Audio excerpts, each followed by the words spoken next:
আসসালামু আলাইকুম। আপনাদের সবাইকে হাফ মিনিট রেসিপির পক্ষ থেকে শুভেচ্ছা অভিনন্দন। সকালবেলা ভাত খাবো, গরম ভাত, ধোয়া উড়ানো ভাত। রাইস কুকারে রান্না করা হয়েছে, কারণ রাইস কুকারে রান্না করতে কোনো সমস্যা নেই, ঝামেলা নেই, ঝামেলা মুক্তভাবে রান্না হয়েছে।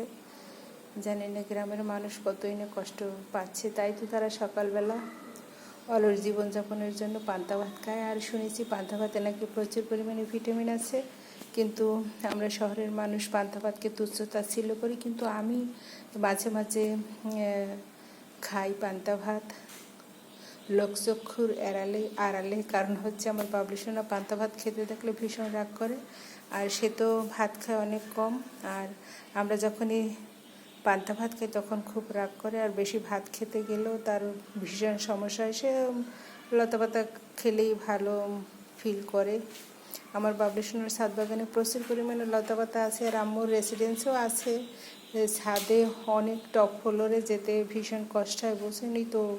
আমরা একটু অলস মানুষ, বিশেষ করে আমি প্রচণ্ড রকমের অলস, যার কারণে আমি ছাদে গিয়ে যে একটু শাকসবজি আনবো সেটা আনা আমার পক্ষে সম্ভব নয়। তাই দেখুন কি খাচ্ছি, এই যে গরম গরম গরম ভাত খাবো। আর দেখি কি হচ্ছে, আমি তো সুগন্ধে চলে আসছি টেবিলে। আমার মনে হয় প্রিয় খাবারটাই রান্না করা হচ্ছে। দেখি, এটা হচ্ছে আমার প্রিয় খাবার ডিম ভাজি, কারণ আমি ডিম ভাজি খেতে এত বেশি পছন্দ করি। আর আমার বাবলুসোনা খায় ডিম সিদ্ধ, তাই আমাদের সাথে এই একটা কারণে আসলে দুজনের সাথে মিল নেই।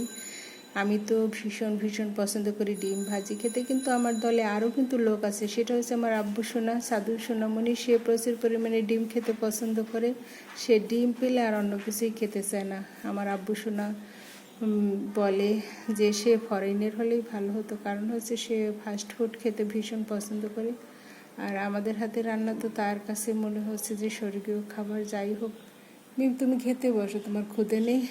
মিম এসে দাঁড়িয়ে আছে, কারণ সেও খাবে, কারণ আমরা দুজন বাসায় আছি। আর আমার বাবলুসোনা বাবা বাড়িতে চলে গেছে, আমাদের পুরনো বাড়িতে। সেখান থেকে সে নানা বাড়িতে যায়, ওখানে ভালো তার আদর আপ্যায়ন আছে। তো শকুনি মামা অনেক ভালো হয়ে গেছে, ব্যবহার করে, কিন্তু তার সহধর্মিণীটি এখনও ভালো হলো না। যাই হোক, যে যার আমলনামা নিয়ে কবরে যাবে এটা আমি বলতে পারবো না, কার আমলনামা কতটুকু ভারী।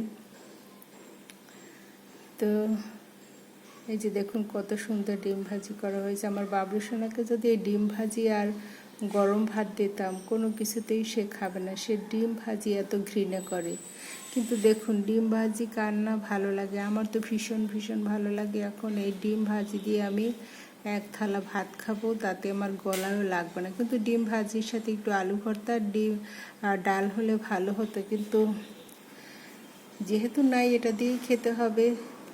আর আমার যেহেতু পছন্দ শুধু ডিম ভাজিই আমার অনেক প্রিয় খাবার, এবং ডিম ভাজি দিয়ে আমার যথেষ্ট হয়ে যাবে, এবং ডিম ভাজি দিয়ে আমি অনায়াসে 1 প্লেট ভাত খেতে পারবো। মাঝখানে যে কি অবস্থা হয়েছিল, আমি আজরাইলকেও স্বপ্ন দেখেছিলাম। আজরাইল আমার একদম নিকটে এসে চলে গেছে, আমার জান আর কবজ করলো না।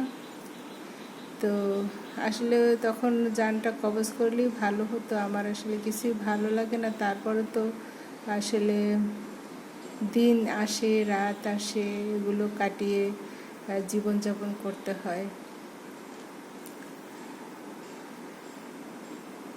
এই যে ডিম ভাজিটা এত সুন্দর হয়েছে, আর দেখুন কত বড় একটা প্লেটের মতো পাতিলে ভাজি করা হয়েছে। পাতিলটা ডিম ভাজি, মাছ ভাজি করতে ভীষণ ভালো লাগে, লেগে যায় না। তো আজকে আমি আমার প্রিয় খাবার গরম ভাত আর ডিম ভাজি দিয়ে 1 প্লেট অনায়াসে আমি খেয়ে ফেলতে পারবো, তাতে আমার গলায় লাগবে না। কারণ হচ্ছে প্রিয় খাবার যতই শুকনো লাগুক গলা থেকে নেমে যায় তাড়াতাড়ি। আর এই যে আমার বাবলুর অপছন্দের খাবার, আমার আব্বু সোনা হলে তো নিয়ে নিয়ে খেয়ে ফেলতো। ও এতটা ডিম পছন্দ করে। আমার ডিম খোর আব্বু আছে, আর আমি হচ্ছে ডিম ভাজি খোর খালামণি। তো আব্বুদের ভীষণ ভীষণ মিস করছি, তারা থাকলে ভীষণ ভালো হতো। এখন আমরা দুই সিস্টার মিলে এই যে ডিম আর ভাত গিলবো। সবাই ভালো থাকবে, সুস্থ থাকবে। আল্লাহ হাফিজ।